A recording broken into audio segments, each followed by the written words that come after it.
आज बात करते हैं एक ऐसी कहानी की। एक ऐसी कहानी जो हमें वीरता, कर्तव्य और बलिदान का असली मतलब समझाती है। तो चलिए शुरू करते हैं। देखिए, ये सिर्फ एक अपहरण की कहानी नहीं है। नहीं, ये कहानी है उस एक अकेले साहस की, उस आवाज की जो तब गूंजी जब चारों तरफ सन्नाटा था, सब खामोश थे। एक ऐसी आवाज जो अन्याय के घने अंधेरे में, आप कह सकते हैं, उम्मीद की एक किरण बनकर सामने आई। तो कहानी शुरू होती है एक बड़े अन्याय से। और ये कोई छोटा मोटा अन्याय नहीं था। यही वो घटना थी जो आगे चलकर एक महायुद्ध की वजह बनी। जरा सोचिए उस सीन के बारे में। एक घना विशाल जंगल, एकदम सन्नाटा, और उस खामोशी को चीरती हुई एक आवाज, सीता की मदद की पुकार। लेकिन दूर दूर तक कोई नहीं था, कोई सुनने वाला नहीं, कोई बचाने वाला नहीं। और ठीक उसी वक्त उस सन्नाटे को तोड़ते हुए एक आवाज आती है। ये आवाज थी जटायु की। अब देखिए, जटायु सिर्फ एक पक्षी नहीं थे, वो राजा दशरथ के पुराने मित्र थे, और सबसे जरूरी बात, धर्म के सच्चे रक्षक थे। तो अब जो होने जा रहा था ना, वो सिर्फ दो लोगों की लड़ाई नहीं थी, बिल्कुल नहीं। ये तो दो सोच, दो विचारधाराओं का टकराव था, धर्म और अधर्म का आमना सामना। रावण ये अधर्म है, ये सिर्फ शब्द नहीं थे, ये साहस की एक दहाड़ थी। जटायु को अच्छी तरह पता था कि रावण कितना ताकतवर है, लेकिन फिर भी उन्होंने उसे सीधी चुनौती दे दी, सीधी। इसको जरा देखिए, ये जो कंपैरिजन है ना, ये बहुत दिलचस्प है। एक तरफ है जटायु, बूढ़े पर साहसी, धर्म के रक्षक, और दूसरी तरफ है रावण, शक्तिशाली पर घमंड से चूर, धर्म को तोड़ने वाला। मतलब टकराव तो साफ साफ दिख रहा है।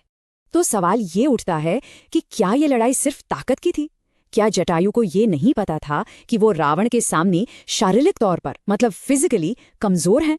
नहीं, ये लड़ाई कभी ताकत की थी ही नहीं। ये तो जंग थी सही और गलत के बीच की।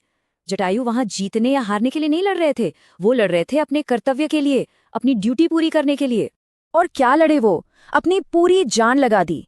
रावण के रथ पर हमला किया, उसके घोड़ों को घायल कर दिया, रथ को भी नुकसान पहुंचाया, और कुछ देर के लिए ही सही उस अधर्म को, उस अन्याय को रोक दिया।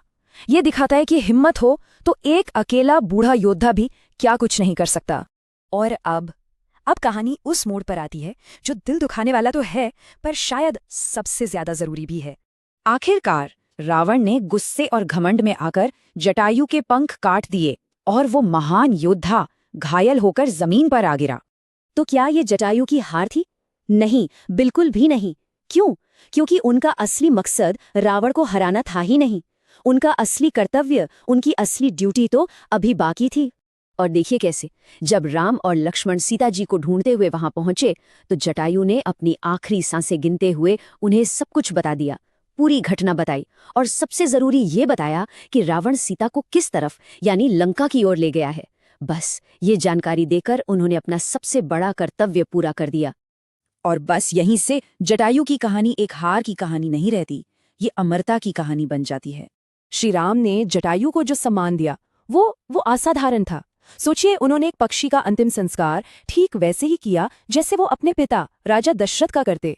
ये सम्मान था उस महान बलिदान का। और यही तो इस पूरी कहानी की सबसे बड़ी सीख है ना? जटायु ने ये दिखा दिया कि असली ताकत जिस्म में नहीं होती, असली ताकत तो हिम्मत में होती है, अपने कर्तव्य को निभाने के जज्बे में होती है। ये बात एक तरह से पूरी कहानी का निचोड़ है कि सच्चा हीरो वही है जो अंजाम की परवाह किए बिना अन्याय के सामने खड़ा हो जाता है।